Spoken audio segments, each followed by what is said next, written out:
Number one, everybody has their own way of connecting with God, getting to know God, and bettering their relationship with Him. And that's perfectly fine.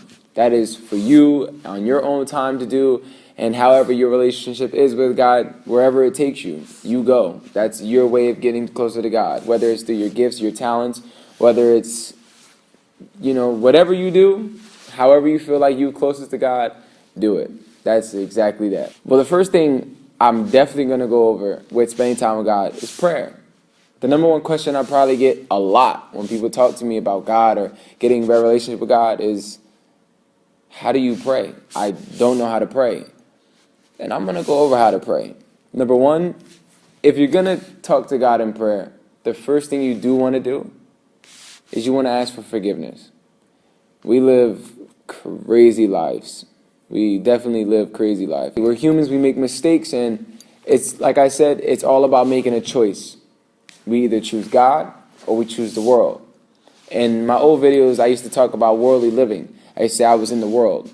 In the world is just another term for, I've been living crazy. I've been living in the world. I chose worldly desires or, whatever it may be. You just wasn't choosing God. If you don't choose God, you choose the world.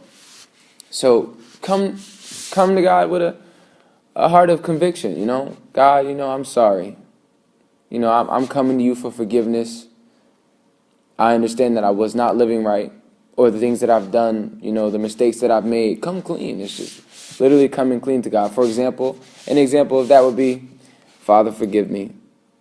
I've made such and such a mistake. I've done this and I've done that. I know that it was wrong.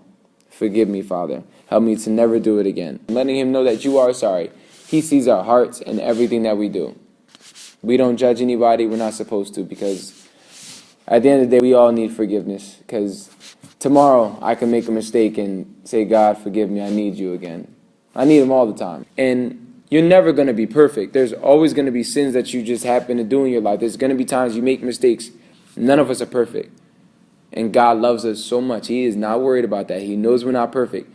But we should also know when we're wrong and be able to come openly to Him. Because God, He sees it anyway. He sees everything that we do. But we have to come to a point where we say, God, I'm sorry and forgive me.